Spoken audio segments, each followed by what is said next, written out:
Now we're on our fifth need. Now that we've come to a place of self-love and self-acceptance, we can move into the fifth need of creating excitement in our lives.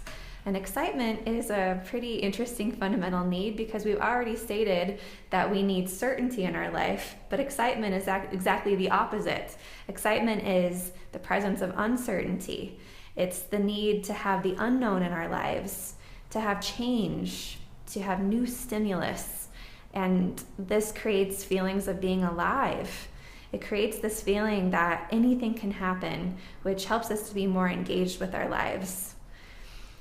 Now, one way that we create change in our lives, and we sometimes do this if we feel that our lives are boring, or if we have the same routine that we do every single day and we feel that not much is changing in our life, we might actually create change just for the sake of creating it. We might take risks that are unnecessary. We may act spontaneously or unpredictably in our relationships or at work just to create an air of uncertainty. We might actually even just create emotional dramas in our life so that something is a little different or something's a little bit more engaging.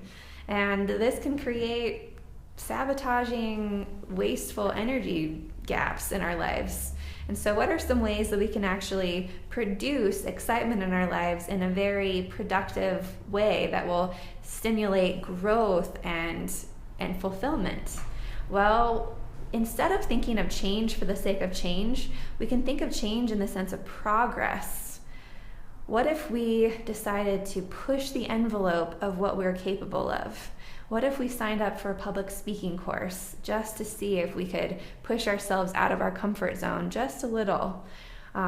Pushing our personal capacity of what we think we're capable of can create a high sense of excitement and adrenaline in our lives. And it can actually progress us toward our goals and toward what we wish to accomplish.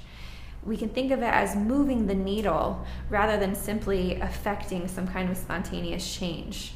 And when we move the needle, we actually start to see results in our lives. And we actually start to see new patterns emerge that are more empowering and more fulfilling for us.